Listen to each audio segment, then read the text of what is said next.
Si tu veux vraiment être en paix avec toi, eh bien, tu dois être en paix avec Allah.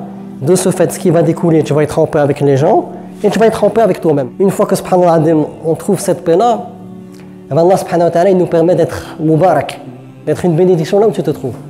Mais ça commence par Allah. Une fois que tu connais Allah subhanahu wa ta'ala et que tu fais un effort d'apprendre à le connaître et de vivre ses noms, eh ben, il y a des choses qui découlent de tout ça.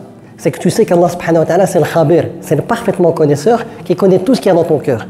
Et quand tu es connecté à Rabbi et que tu en prends conscience, jamais tu porteras de la haine sur quelqu'un. Pourquoi? Parce que tu sais qu'Allah c'est le juste. Même si Allah lui a donné des bienfaits, etc., tu ne vas jamais haïr quelqu'un, avoir la haine contre quelqu'un. Parce que tu sais que les actions d'Allah, elles sont parfaites. Parce qu'ils sont imbibés de ses noms et ses attributs. Donc si moi j'ai la haine sur mon frère par rapport à ni'ma que Rabbi lui a donné, ça veut dire que je ne suis pas en paix avec Rabbi. Parce que c'est une action de Rabbi et l'action de Rabbi elle est parfaite. Et quand tu connais Allah subhanahu wa ta'ala et que tu fais un effort d'apprendre ses noms et ses attributs, eh bien subhanallah, ce cœur-là, il devient une lumière.